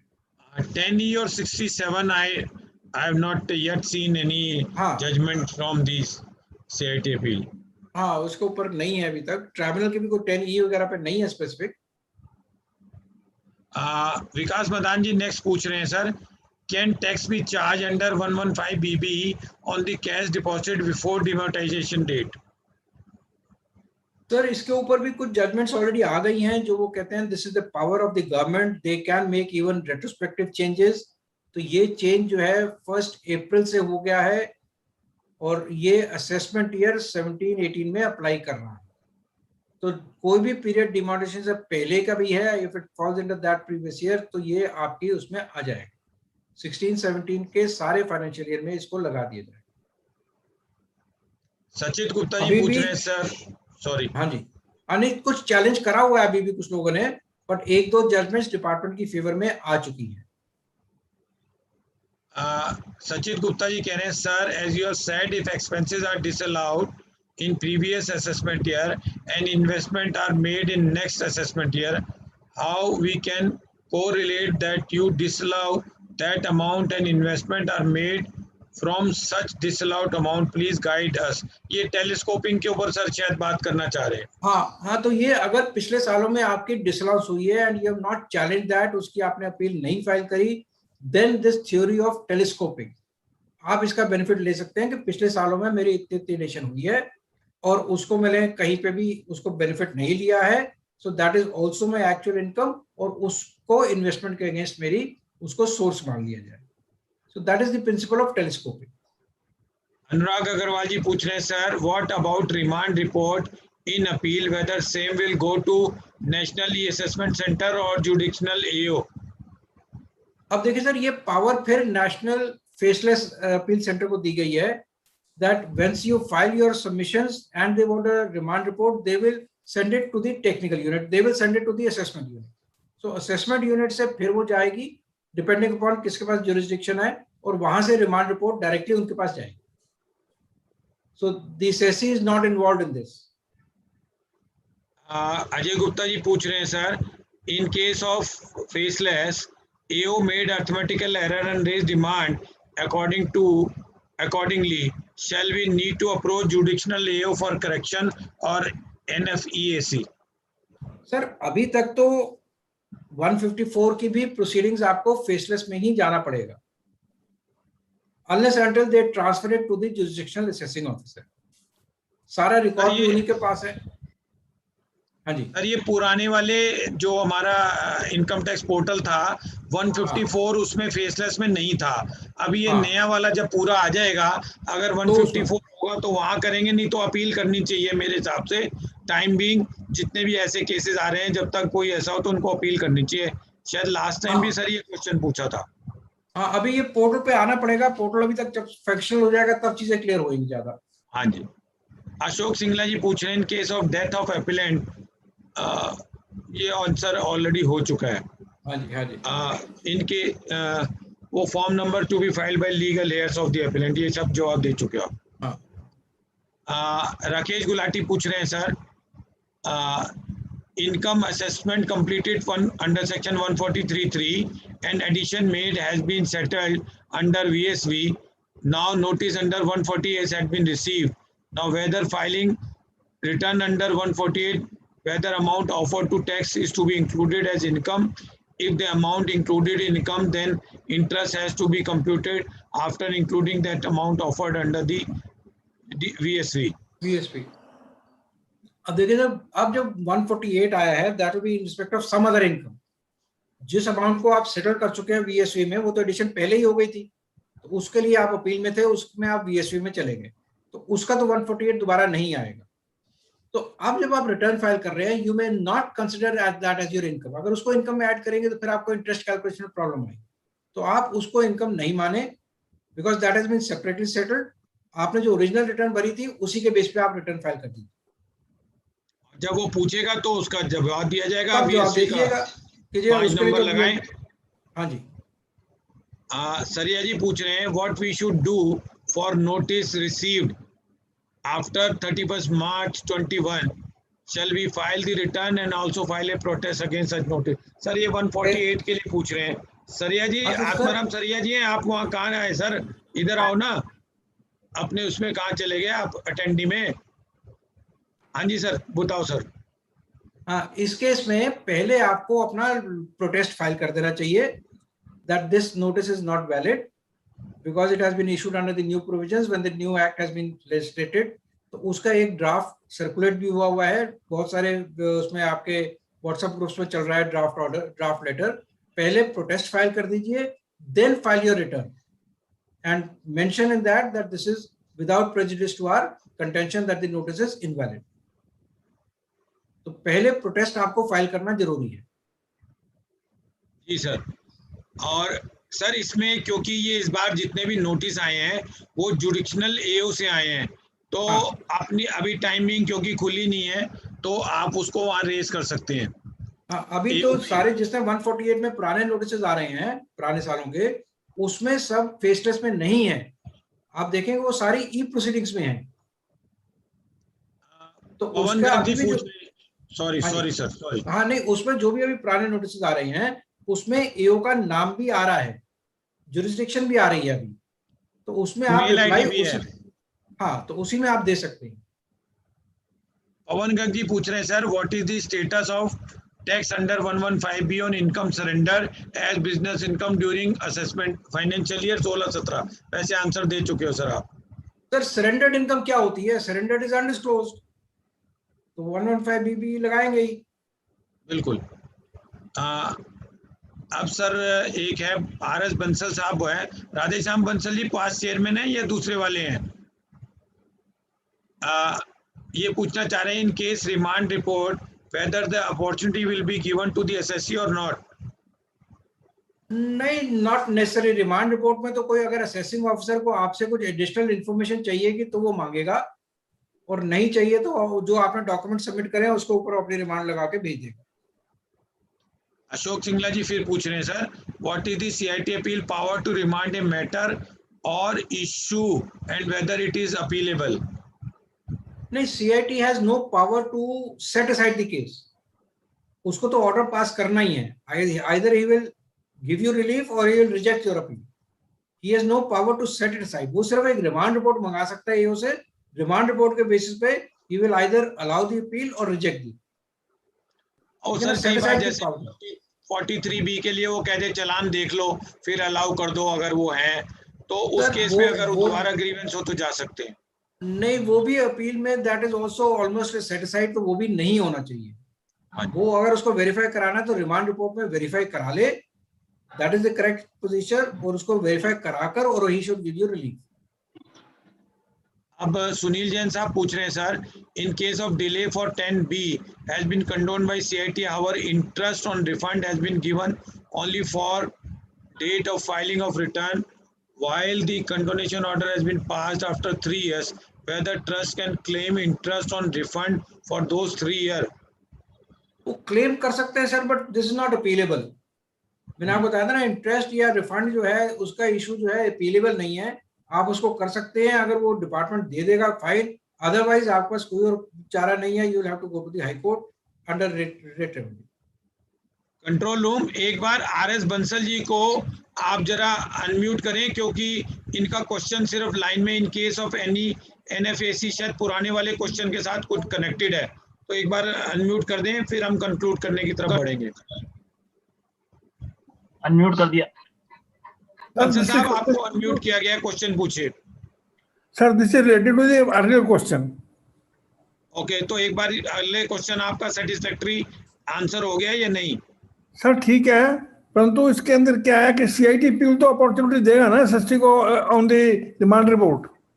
सर अगर वो तो बता दिया ना रवि जी ने कि अगर कोई ऐसी चीज है जो उसको वेरीफाई करनी है अदर देन स्टॉक वो रिकॉर्ड या कहीं और से, तो वो आपको बुलाएगा, नहीं होगा तो आप उसको चैलेंज करिएगा।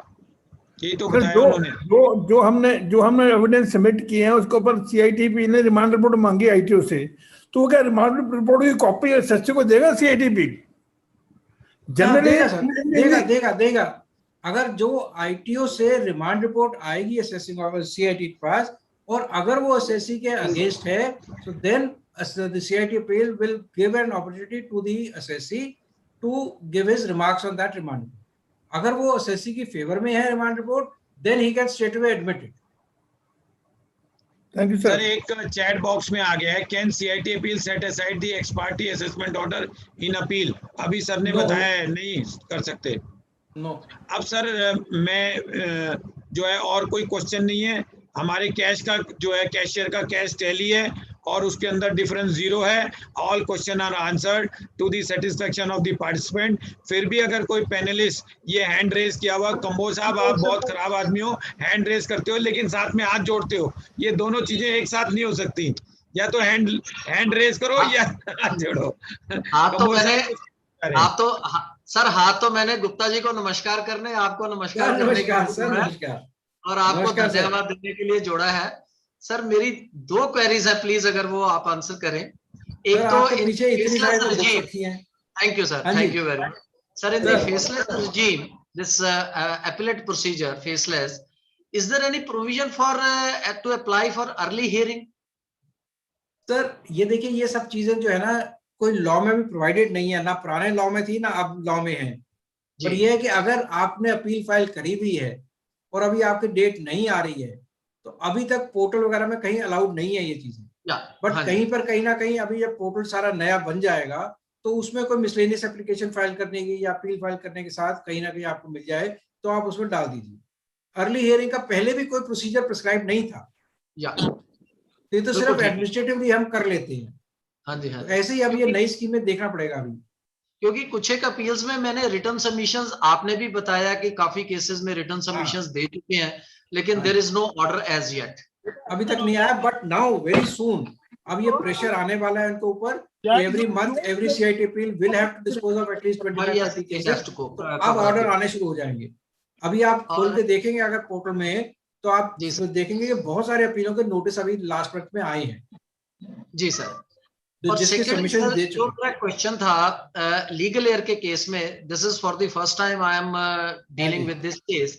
It is a post assessment, the assessee expired during the assessment proceeding, but the assessment is made under section 144 and the legal error was involved only at the last leg of the assessment, and finally the ex parte order came. Now the appeal is to be filed in the name of the deceased through legal error. No, now the appellant is the legal heir. Okay, it will be in the name of the legal heir. Yes, because see, a dead person cannot be an appellant. Okay. जो उसने order भी पास करा होगा वो order भी legal hair के नाम से होना चाहिए। ओके, ठीक है सर। और ये तो आप बता रहे हो कि उसने लास्ट लेग में इम्पीड कर लिया, उसको ज्वाइन कर लिया लीगल हेयर को। हमने ऐसे भी बहुत सारे केसेस देखे हैं where the order has been passed against the dead person. But इसमें सर क्या हुआ क्या कि फेसलेस में असेसमेंट थी, तो through the verification unit they contacted the legal heir and simply take a letter कि I am the legal heir, but there are other legal heirs are also there. So he should not have given the letter. अगर वो letter नहीं file करता, वो कहता that there are so many legal heirs, so then the department should have taken all the legal heirs as the assessee. But because he has accepted it. ठीक है सर, thank you very much. और एक जो protective assessment का sir मैंने query raise की थी, आपने बिल्कुल ठीक उसका ये गाइड किया हमें, लेकिन इस केस में एओ ने डिमांड भी रेज करी है और पेनल्टी भी इनिशिएट की है। नहीं, डिमांड रेज कर देगा वो ठीक है, but he can not enforce that demand, वो रिकवर नहीं कर सकता। जी सर। पेनल्टी भी जब तक वो असेसमेंट डिसाइड नहीं होगी, he should not impose that penalty. Perfect, बिल्कुल ठीक। अदरवाइज इनिशिएट तो ऑर्डर में कर ही सकते हैं ना जी। हाँ, इनिशिएट तो करेगा, डिमांड भी रेज करेगा। ठीक है सर, thank you very much sir, thank you Agarwal ji. Sanjay ji धन्यवाद, थैंक यू वेरी मच। एक आध क्वेश्चन और सर आ गए लास्ट मिनट, लेकिन चैट बॉक्स में है, मेरे लिए थोड़ा मुश्किल हो जाता है चैट बॉक्स के क्वेश्चन को पढ़ने। मैं ये रिक्वेस्ट करूंगा अगर कोई क्वेश्चन रह गया है विजय जी तो आप एक बार फोन कर लें, डॉक्टर रवि गुप्ता को कर लें या मुझे कर लें, तो हम उसका आंसर दे देंगे। बिकॉज ये चैट बॉक्स वाले क्वेश्चन जरा थोड़ा मुश्किल हो जाते हैं। आप निकाल कर मेल पे भेज दीजिएगा, फिर आंसर दे। ठीक है सर। और कोई हैंड अगर रेज है कंट्रोल रूम तो आप एक बार देख लें। या ये जिन्होंने क्वेश्चन पूछे विजय गुप्ता जी ने, उनको अनम्यूट करना चाहें तो एक बार कर लें। विजय गुप्ता जी को अनम्यूट कर दें। कंट्रोल रूम, विजय गुप्ता जी को अनम्यूट करें। हेलो। नहीं सर। हाँ जी विजय जी। अरे सर, एक एजुकेशनल इंस्टीट्यूट है, उसने उसका टेलवे में रजिस्ट्रेशन नहीं है, उसने अदर इनकम में अपनी रिसीट दिखा रखी है और अदर एक्सपेंसेस क्लेम कर रखे हैं। तो अदर एक्सपेंसेस में एक्सपेंसेस की डिटेल नहीं डाली हुई है। अब उन्होंने 143(2) की नोटिस दी हुई कि अदर एक्सपेंसेस की डिटेल दे दीजिए। तो क्या उसका ITR 5 में अदर इनकम में दिखाना वैलिड था कि नहीं था? सर एजुकेशनल इंस्टीट्यूशन है, एग्जाम्पशन नहीं है, तो 5 में गए, 7 में नहीं गए। ठीक है सर। अब अदर एक्सपेंसेस में ही दिखाना पड़ेगा, जो कि आपकी इनकम एग्जाम तो है नहीं। जी जी। तो आपने इनकम भी पूरी दिखाई है उसको अदर सोर्सेज में।